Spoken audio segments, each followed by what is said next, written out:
So I'm going to start off by showing you guys how to use Adobe Photoshop to take something out of one image and add it to another image. So the first thing I'm going to do here is I'm in Google Images, and it's just images.google.com, or I do a Google search for something and then click on images, and it gives me a bunch of pictures.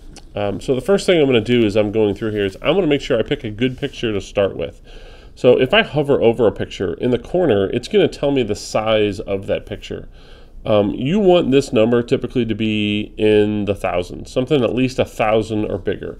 If you see pictures that aren't that large, when I take this and start adding and using these pictures, the quality is not going to be very good. It's going to be maybe a little blurry, a little hard to deal with. So this one here is a pretty small picture. This one here is a much larger picture to deal with, and it's going to work much better for me. Now, another thing I can do when searching for pictures is in my Google image search, there's a button here for tools, and under tools I can tell it to show me only large pictures. So when it does a search, I can say only show me large pictures, and it'll only show me pictures that are going to be large enough to work with whatever it is that I'm typically going to be dealing with. So let's say I like this picture right here. Now, if I wanted to use this picture in my Photoshop, I don't want to save this little tiny version right here. I want the full-size image. So what I want to do is I want to click on that image to open it up nice and large first. So once I got my picture here, I can actually click on it, hold down the mouse, and drag it on top of Photoshop, and it'll actually open up large for me right here. So now I'm ready to go ahead and start doing some selections here. So let's say I wanted to add something like a bear to this picture. So what I can do is I can go back to my internet browser, and this time do another search, and I'm going to search for maybe a grizzly bear.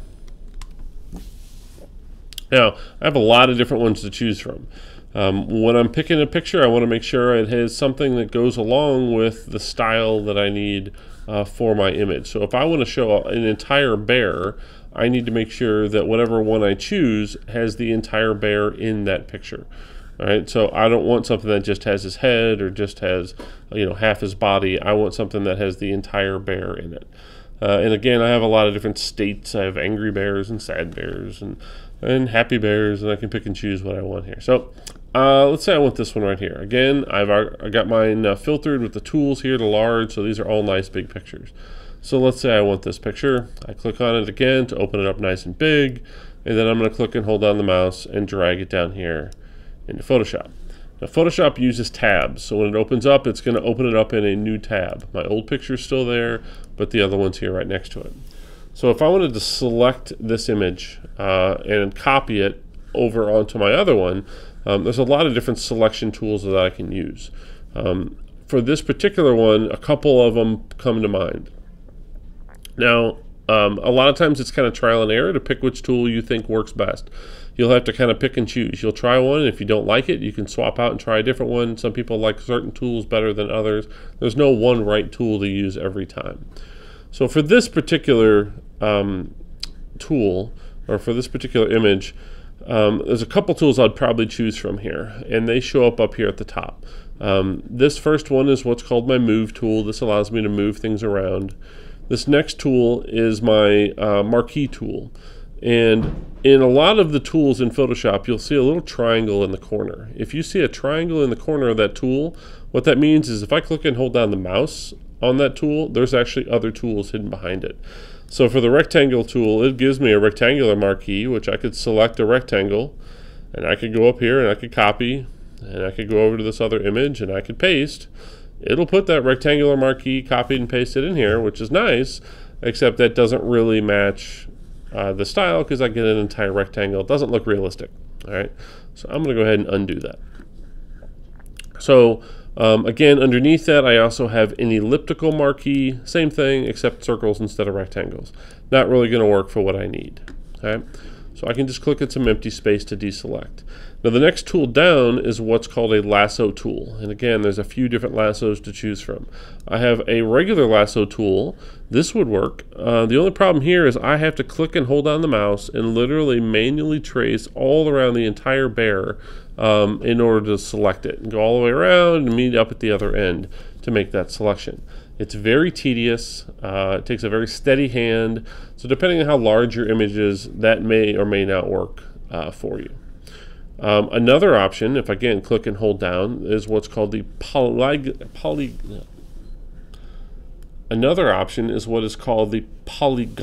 lasso tool. What this does is this will only deal in polygons or straight lines. So this particular tool, if I click, it will add a line, and every time I click, it adds a new point to that line, and I can trace around it like so. All right, works great if I have things that are like shapes or things where I have straight lines and clean angles, but something like this, not really going to work for cutting out a bear, something, since it's not a perfect right angles that I'm dealing with here. Now the third tool underneath my lasso tool is what's called the magnetic lasso tool. The way this one works is I click to start it, and as I simply drag my mouse around it, I'm not holding down the button, but as I drag around it, it's going to automatically try to find the edges and stick that selection right to those edges as I go through it. This does a pretty good job.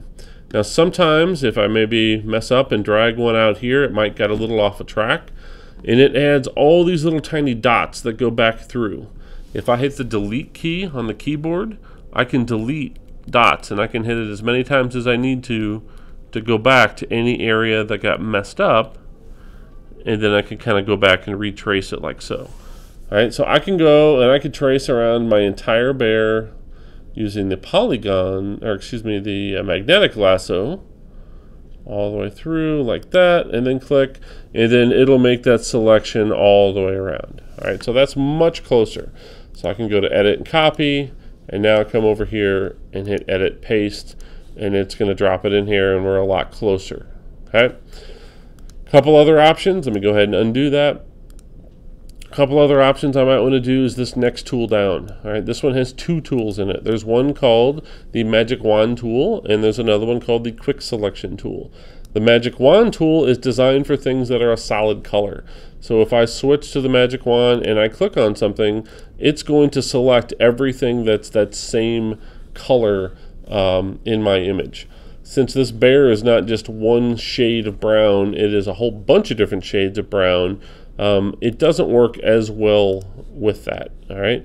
Now, one other option I have is I do have what's called a tolerance setting that'll adjust how picky it is about different shades of brown. So if I change this number up here from 50 down to 20 and then clicked, it'll select a certain number of that shade of brown. But if I changed it up here to maybe an 80 and then clicked, it's going to select a lot more of those shades of brown. All right, I can also hold down the shift key on my keyboard and add selections to it, where I could keep clicking and adding more and more shades of brown until I got everything that I wanted. In this case, again, something like a bear that has multiple shades doesn't really work well. If I was going to select something that was all one color in an image that I wanted to move over there, that would work much better. But underneath that, again, if I click and hold down, there's a tool called the Quick Selection tool. This might be one of my favorite tools to select things.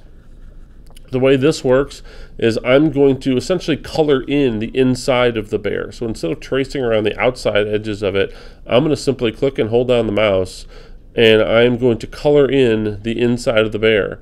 And I'm going to get over here to the edges, and it's going to work kind of like the magnetic lasso, where it's going to automatically try to find the edges, and it's going to go through and select all parts of my bear as I go through it like so. And get over here to the edges if I need to, try to get those really curved edges like that, and it's going to select. You can tell it's got these little kind of dotted lines, sometimes they call these marching ants, that go along the edges of it that shows that it's been selected. Now I messed up a little bit here. I have a little bit of this picture that's kind of hanging off. I have a couple options I can do here. If I hold down the shift key on the keyboard, this allows me to add selections to it, so I could continue to add more things to that selection if I miss something. I can also hit the option key on the keyboard.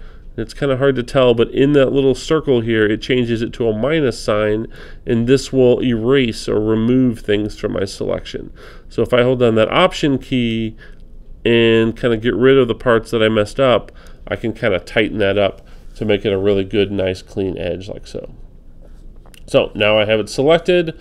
I'm going to just do an edit copy, go over here to my other image, and I'm going to edit and paste.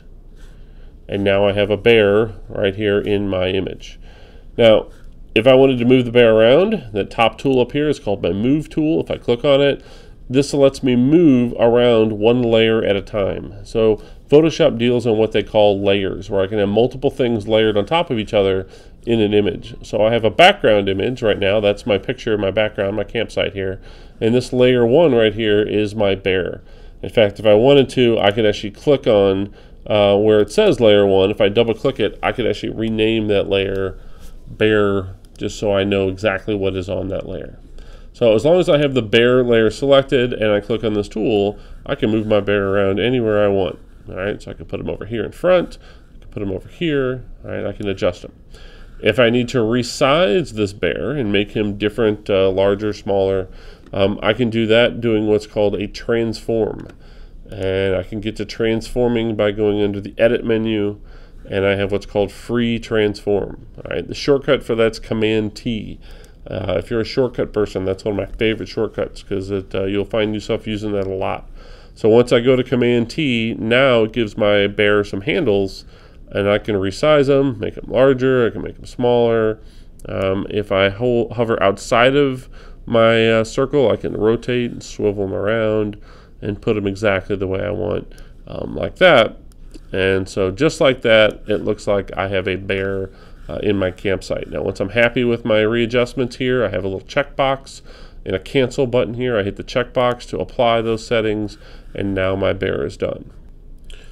Another option to resize my images and do that same transform instead of going to free transform is if I click on my first tool here, I have a checkbox that says show transform controls. If I check that box, it now converts my image. It gives me the handles, lets me resize it, move it around. It does the same thing as the free transform tool, but I can just check that box without going to edit, free transform, or Command T, and again, just apply my changes when I'm finished. Another option I could use sometimes, if I go to my that same edit menu, there's an option, instead of free transform, there's an option here called transform. That gives me a few different options in here to do some of the same things I just did: rotate, rescale, make them bigger or smaller. But there's an option in here to flip it horizontal or vertical, and what that does is that will control which direction he's facing. So for example, right now my bear is facing one direction like this. If I go to edit, transform, and I say flip horizontal, he flips, and now he's facing the other direction. So sometimes I might need to reposition one way or another to make it best match that picture in the background. In this case, I think I liked him better before, so I am just going to undo a couple steps, do what's called a step backward until I get back to the point where I liked it best before. So that's how to use some selection tools in Photoshop.